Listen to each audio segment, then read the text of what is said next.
الحمد لله الذي بيده الملك مالك الملك يعز من يشاء ويذل من يشاء بيده الخير وهو على كل شيء قدير هو الأول والآخر والظاهر والباطن وهو بكل شيء عليم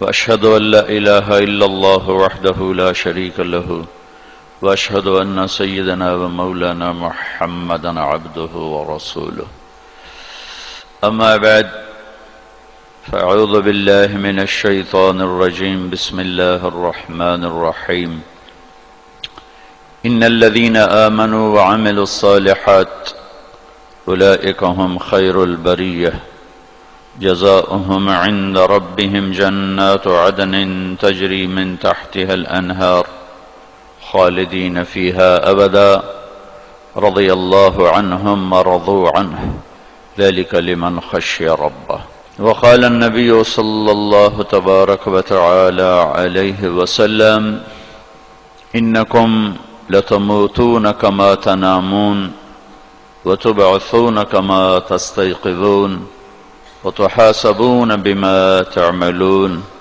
ثم إنها لجنة أبدا أو لنار أبدا وقال النبي صلى الله تعالى عليه وسلم إن الله بعثني كافة للناس رحمة فأدوا عني أو كما قال صلی اللہ تعالی علیہ وسلم۔ میرے عزیزو، کسی بھی قوم کا سب سے بڑا سرمایہ سونا چاندی نہیں ہوتا، ٹیکنالوجی، اسباب، معدنیات، دریا، سمندر۔ کسی بھی قوم کا سب سے بڑا سرمایہ اس کا اعلیٰ کردار ہونا، اس کا عالی اخلاق ہونا، اس کا بلند ہمت ہونا، یہ سب سے بڑا سرمایہ ہے۔ جب قومیں یہ سرمایہ کھو دیتی ہیں اور اس میں وہ فقیر ہو جاتے ہیں، مرد بھی عورتیں بھی، تو ٹیکنالوجی ان کو ہوا میں نہیں اڑا سکتی، سونے چاندی کے ڈھیر انہیں عزت نہیں دے سکتے، بہتے دریا، گرتی آبشاریں، ابلتے چشمے انہیں خوشحالی نہیں دے سکتے، زمین خزانے اگلے، آسمان خزانے برسائے۔ کوئی قوم اگر کردار میں فقیر ہے، ان میں سے کوئی چیز انہیں کسی کنارے تک نہیں پہنچا سکتی۔ کسی قوم کا سب سے بڑا فقر یہ ہے کہ ان کا کردار خراب ہو جائے، اور کسی قوم کا سب سے بڑا غنا، سب سے بڑا سرمایہ، سب سے بڑی دولت، سب سے بڑا علم، سب سے بڑی ڈگری، سب سے بڑی ٹیکنالوجی، سب سے بڑی طاقت کہ ان کے کردار پر کوئی داغ نہ ہو، کوئی دھبا نہ ہو۔ انسان ہیں، داغ دھبے پڑنا تو یقینی ہے، لیکن وہ ہوتے ہیں کہ جب وہ ٹھوکر کھاتے ہیں تو سنبھلتے ہیں، جب گرتے ہیں تو اٹھتے ہیں، جب وہ پھسلتے ہیں تو پھر لوٹتے ہیں، وہ اپنی خطاؤں سے پیچھے ہٹتے ہیں، اعتراف کرتے ہیں، تسلیم کرتے ہیں، ورنہ تو فرشتے بن جائیں۔ اگر ان میں خطا نکل جائے تو فرشتے بن جائیں۔ 24 گھنٹے کے اوقات میں ایک نماز نہ چھوڑو، نماز نہ چھوڑو۔ پھر آپ لڑکے لڑکیاں اکٹھے پڑھتے ہو، اپنی نظر میں حیا کا سرما لگا کے رکھو۔ نظر کا حیا بہت بڑا زیور ہے، اور نظر کی آوارگی بہت بڑی آوارگی ہے۔ دلوں کو تباہ کرنے کے لیے اس سے زیادہ خوفناک کوئی چیز نہیں ہے، اور دل کو روشن کرنے کے لیے اس پردے کو جھکانے سے زیادہ کوئی چیز نہیں ہے۔ جس کی نظر نیچے ہوتی ہے، پوری دنیا کے شیطان مل کر اسے گمراہ نہیں کر سکتے۔ جس کی نظر اٹھ جاتی ہے، پوری دنیا کے جنید بغدادی اس کے دل کو پانی نہیں لگا سکتے اور اس کے دل کو نرم نہیں کر سکتے۔ آنکھوں کے غلط استعمال سے جو زہر اندر جاتا ہے، اس کا کوئی تریاق کوئی نہیں ہے، تیری آنکھ کوئی نہیں ہے۔ اور نظروں کو جھکانے سے جو طاقت اندر جاتی ہے اس کو تباہ کرنے کے لیے کوئی بم بلاسٹنگ نہیں ہے، کوئی گولی نہیں ہے، کوئی بلٹ نہیں ہے، یہ ایسی طاقت ہے کہ عرش تک انسان کو پہنچا دیتی ہے، یہ ایسی طاقت ہے کہ فرشتوں کو اس کے قدموں میں جھکا دیتی ہے، یہ ایسا نور ہے کہ جب تمہاری آنکھ بند ہوگی تو اللہ کی قسم سورج چاند کا نور بھی تمہارے نور کے آگے شرمائے گا، ماند پڑ جائیں گے یہ نور۔ اگر تمہیں اللہ نے آنکھوں کا نور دے دیا، اگر تمہیں آنکھوں کا حیا دے دیا، دنیا کے سارے ابلیس تمہیں گمراہ نہیں کر سکتا۔ عمیر بن حبیب روم کی قید میں آئے تو روم 10 آدمی تھے، 9 قتل کر دیے، یہ بڑے خوبصورت تھے، لمبے چوڑے تھے، تو اس کو ایک رومی سردار نے اپنا غلام بنا لیا۔ پھر اس نے کہا کہ اگر تو عیسائی ہو جائے تو میں اپنی بیٹی بھی دیتا ہوں، اپنی ریاست بھی دیتا ہوں۔ تو انہوں نے فرمایا کہ سارا ملک عرب بھی دے دے اور ملک روم بھی دے دے، میں ایک پل کے لیے بھی اپنا دین نہیں چھوڑ سکتا۔ پھر اس کو ایک ترکیب سوچی، اس نے ایک گھر پورا خوبصورت فرنشڈ، اس میں ان کو بند کر دیا اور شراب بھی رکھ دی، کھانا بھی رکھ دیا، ایک خوبصورت لڑکی کو تیار کیا کہ اس سے گناہ کرواؤ۔ وہ آ گئی، وہ گناہ کی دعوت دے رہی، یوں بیٹھوں 3 دن گزر گئے، 3 راتیں کچھ نہ کھایا، نہ نظر اٹھائی، نہ پیا۔ 3 دن کے بعد وہ لڑکی کہنے لگی تو کیا بلا ہے، نہ تو نے کھایا نہ تو نے پیا نہ تیری نظر اٹھی، کون ہے تو، کیا ہے تو، تمہیں کون روکتا ہے؟ تو فرمایا کہ اب تو میرے لیے شراب بھی حلال ہے جس حال پر میری پیاس پہنچ چکی، اور سور پکا کے رکھا ہوا تھا کہ یہ گوشت بھی میرے لیے حلال ہے جس سطح پر میری بھوک پہنچ چکی ہے، لیکن میرے رب سے مجھے حیا ہے جو مجھے دیکھ رہا ہے، میں یہ کام نہیں کر سکتا۔ لڑکی 3 دن کی بجائے 30 دن یہاں بیٹھی رہے، میں یہ کام نہیں کر سکتا، میری جوانی امانت ہے، اس پہ داغ نہیں لگ سکتا۔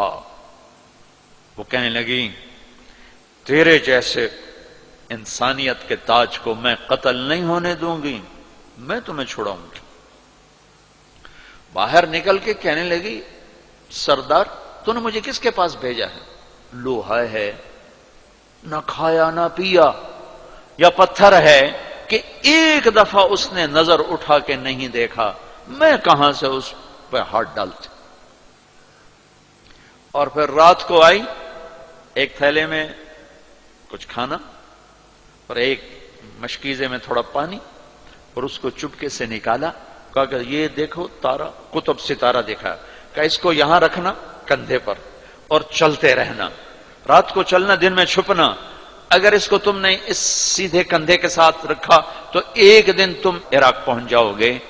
یہ کردار تھا جس نے صحرا نشینوں کو کیسر اور کسرا کے اوپر جھنڈے گاڑنے کی طاقت عطا فرمائی، توفیق عطا فرمائی اور قوت اور قدرت دی۔ اپنی 24 گھنٹے کی زندگی میں تمہاری ہاسٹل لائف ہے، پارٹیاں نہ بنو۔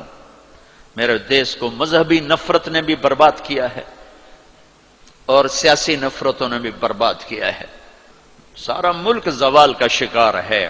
میں سیاستدانوں کا صرف گلہ نہیں کرتا ہوں، میرا تو ریڑھی پہ سیب بیچنے والا بھی بددیانت ہے، خائن ہے، تو میں سیاستدانوں کا گلہ کیا کروں، میں افسران کا، بیوروکریسی کا رونا کیا روں، ہمارا تو چپڑاسی بھی بددیانت ہے۔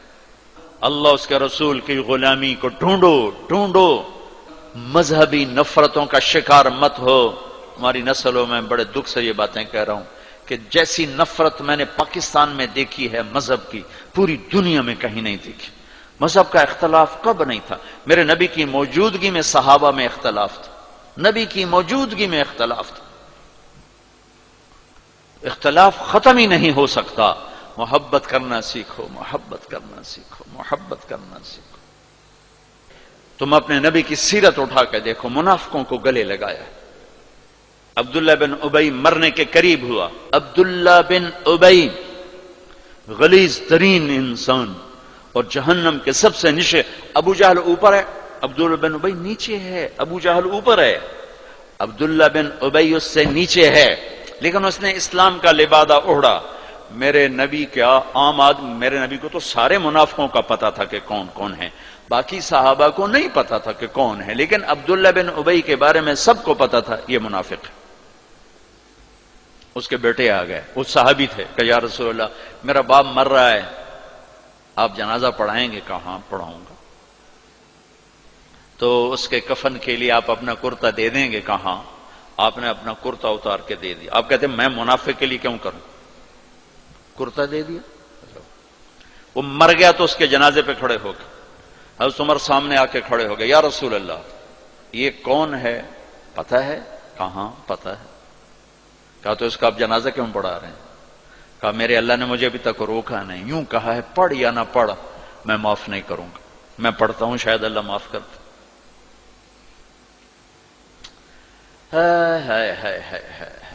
ایک جگہ تو ان تستغفر لهم 70 مرة فلن يغفر الله لهم، اے میرے نبی 70 دفعہ پڑھ دے جنازہ میں پھر بھی معاف نہیں کروں گا. تو میرے نبی نے فرمایا ہے اگر میرا اللہ کہتا کہ اے میرے محبوب اگر آپ 70 دفعہ ان کے لیے دعا کریں گے جنازہ میں معاف کر دوں گا، تو آپ نے کہا میں اس کمبخت کا 70 دفعہ جنازہ پڑھا دیتا. اس کے امتی ہو کر سلام کا جواب نہ دیں، ایک دوسرے کے پیچھے نماز نہ پڑھیں اور کفر کے فتوے لگائیں. اور آپ نے پڑھا دیا اور فرمایا ابھی مجھے اللہ نے روکا نہیں، اختیار دیا ہے شاید بخشا جائے.